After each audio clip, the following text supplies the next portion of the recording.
ত্রয়োদশ জাতীয় সংসদ নির্বাচনের আনুষ্ঠানিক প্রচারণায় বিভিন্ন দল ও জোট ব্যস্ত সময় পার করছে। এই নির্বাচনে প্রায় 2000 প্রার্থী রয়েছে। তবে ধারণা করা হচ্ছে মূল প্রতিদ্বন্দ্বিতা হবে দুটি বড় রাজনৈতিক জোটের মধ্যে।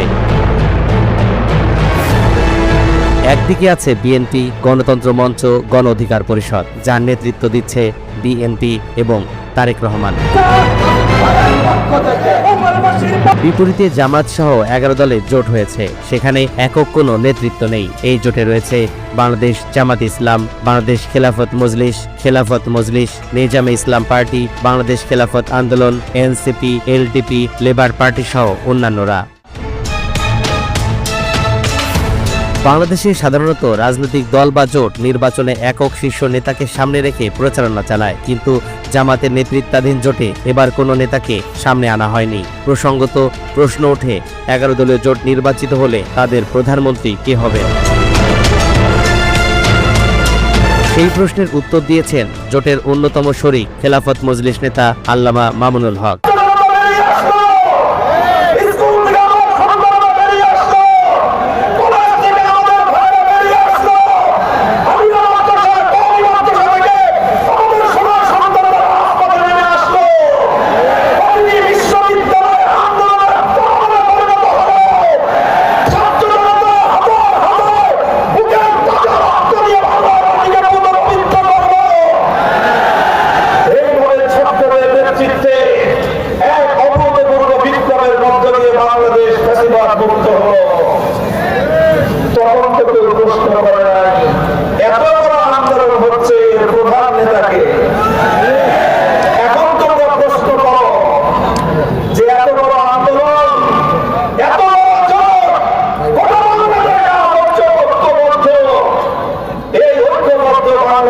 প্রধানমন্ত্রীকে এটা নিয়ে তোমাদের প্রশ্ন করতে উতলা হয়ে যেতে হয়। আমাদের এই জোটের মধ্যে সর্ববৃহৎ দল একটি আছে না নাই? সেই দলের একজন আমির আছেন না নাই? কাজেই এই জাতীয় শূন্যতার সৃষ্টি করে বিভ্রান্তি তৈরি করে এ সময় তিনি 10 দলীয় প্রার্থীদের পক্ষে সবাইকে কাজ করার আহ্বান জানান।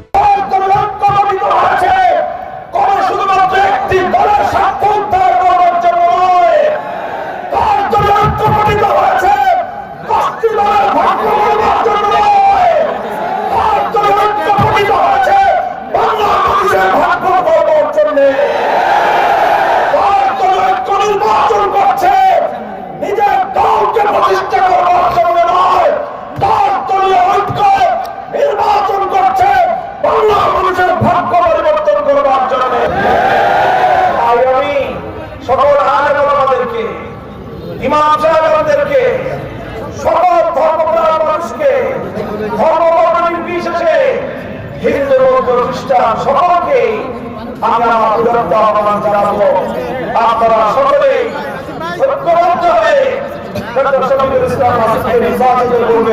হাসিনা বিরোধী আন্দোলন ও সকল ইসলামী দলের ভোটকে এক বাক্সে আনতে 8 দলীয় ইসলামী ঐক্য জোট গঠিত হয়, যেখানে মূল ভূমিকায় ছিল ইসলামী আন্দোলন বাংলাদেশ ও বাংলাদেশ জামাত ইসলাম। কিন্তু আদর্শিক ও রাজনৈতিক বিভিন্ন কারণ দেখিয়ে ঐক্য প্রক্রিয়া থেকে বেরিয়ে যায় বাংলাদেশ ইসলামী আন্দোলন। এরপর যুক্ত হয় এনসিপি, এবি পার্টি, এলডিপি ও লেবার পার্টি সহ ধর্মভিত্তিক নয় এমন আরও কয়েকটি দল।